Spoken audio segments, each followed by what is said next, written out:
What would the feeling be like when you wake up one morning and receive an alert that your account has been credited with 1 billion US dollars from an unknown person? I guess the feeling will be great. You probably might like to show off a bit, buy yourself luxury and wipe it on the face of the girl who left you when you had nothing. But this scenario is just a hope and a wish which might probably not happen. Elon Musk, founder of Tesla and SpaceX, has a net worth of 277.1 billion US dollars. That's multiple times of what you wish and hope for.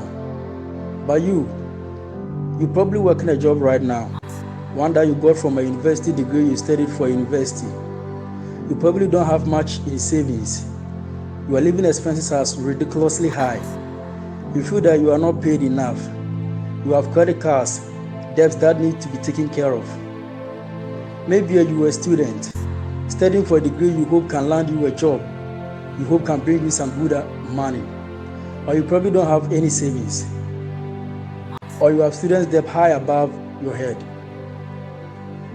Wealth, getting rich, living good, that seems like a distant dream. How did they do it? You ask yourself. You see billionaires especially those that got there in such a young age, and it baffles you. It makes you angry. You think they are probably born into wealth. They cheated their way out. They were lucky. Money is evil. I'm not smart enough. I'm just unlucky. That dreams you have of buying that mansion, your favorite sports car, paying off your loans, travel around the world, they will forever remain that way. Just dreams, nothing more, nothing less. You come to a harsh realization. It's a rigged game. It's been a rigged game from the start, and you're on the losing side of it. But what if I told you were wrong? What if there was a way of getting there?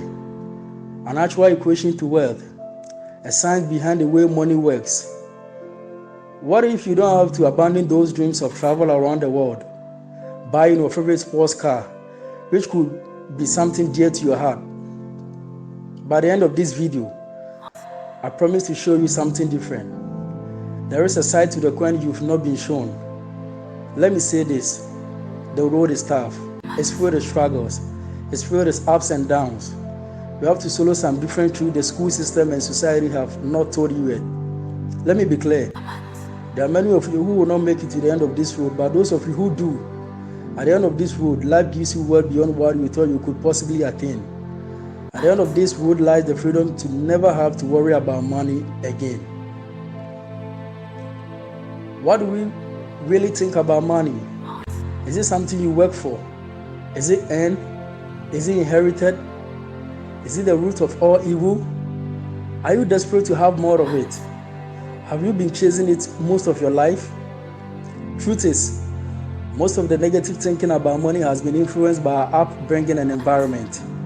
If you are born into a family that didn't have much money, then you are more inclined or probably inclined to believe that you are not going to grow up to have much money.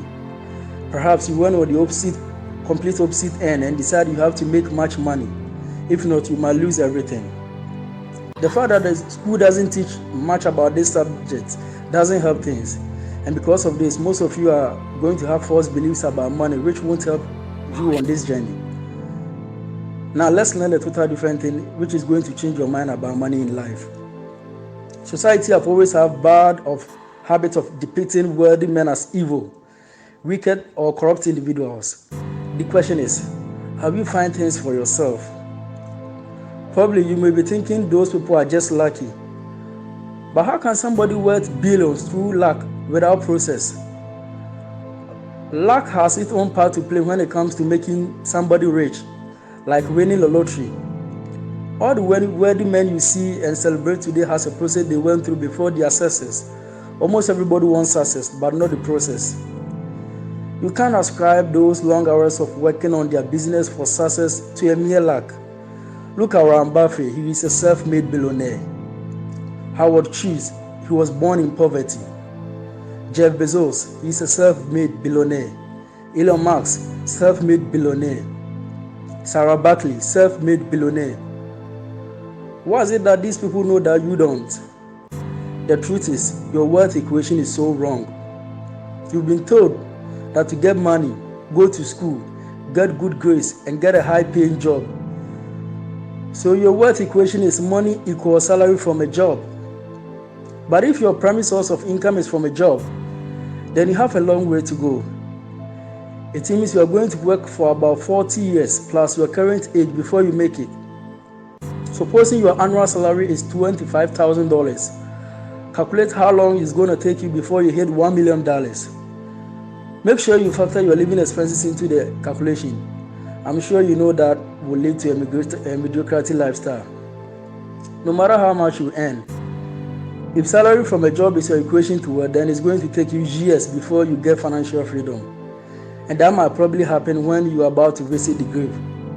What is best enjoyed when you are young and not when the doctors has placed restrictions on your diet. So your most precious commodity in this sense is time. The amount of time you put in your work reflects how you are paid. So if you earn $20 an hour for 40 times a week, it's going to take you nearly 24 years before you earn $1 million without taxes and living expenses. Mind you, $1 million in 24 years will depreciate in value. Meaning with this equation, you can only be a millionaire at an old age. You traded time for money. So the question comes, how are you going to make it at such a young age? Or why are people making it at such a young age? What's their secret? What do they know that you don't? Frankly speaking, they have a better equation than you. Millionaires and billionaires are inventors, producers, not consumers. They don't work a job to achieve their dreams. They take time to develop their business and probably sell them for a higher bid. They take intelligent risk, not moronic risk. They own businesses, not work for businesses. So if you want to be rich, own a business, an income-generating business. Don't chase money. Provide value. Solve problems. You may enter into business with varied reasons, but whatever your reason it is, it should be to solve problem. Don't be selfish. Nobody cares about your material needs and your quest for financial freedom. To succeed in business, put your selfish needs aside and think about your customers, who are your family, your friends, and the market. Whether it's a service deficiency you supply, emotions you touch like a musician's, problems you solve, what a customer will pay for is the benefit he will gain from the business. So if you put your financial needs first, you violate the law of needs. Satisfy the customer and he will pay any amount you mention. Serve millions and get paid millions. Never start a business just to make money. People fail because they create business on selfish premises, and selfish premises don't yield profitable business. Consider the needs of your customer first. Whatever the motive, the need is internal and not externally based on the marketplace. Know the needs and demands of your market before you start a business. Ask yourself these questions. Who are my target market? What do they really want? Will my service or product solve that need? What benefit will my business be to them? Look around, there are millions of problems to be solved. These evaluative questions will help you assess your market very well. Bear in mind, if your market is large, you serve billions of people, you'll probably be a billionaire. If you're a real estate developer who provides shelter for 1 million people, be sure to be a millionaire. So if you want to be rich, be a problem solver, not money chaser. More so, if you engage in any business that everyone is doing it, the opportunity to succeed is less. The competition becomes tough and stiff, and the profit margin is very narrow. When it's easy for anybody to do what you're doing, there's high competition and high traffic, and where there's traffic, there's no movement. If anyone can start a business in 1 day or less doing what you do, you probably anticipate a tough horse ahead. Example, those who started internet blogging gained substantial amount from it, but when the entry barrier was broken, the market was saturated. When everyone is selling it, there's a decline in sales volume. Decline in sales volume also causes profit erosion. Real business goes through processes like acquisition of property, you license it, work permit, staffing, and a whole lot. If you want to succeed in a highly competitive market, then you have to be exceptional at what you do. When you want to succeed in the currency market, then be prepared to be an exceptional trader. When it comes to entry, your industry and business should not be available to anyone, because if it is, you must be prepared to be exceptional. So whenever you see a business that people are doing it, everybody is doing it to make money, it means that business is not going to profit you much. Just turn the wheel, go to a different, attend to a business that nobody probably, or the people involved might probably be less than what you anticipate, a few number. In that place, the competition will not be high, there wouldn't be any traffic, and there will be enough to make from that side, and that will make you rich, and that will increase your profit, and your return on investment will be great. I think you've learned a lot from this video. I'll conclude by saying that don't chase money, but chase problems.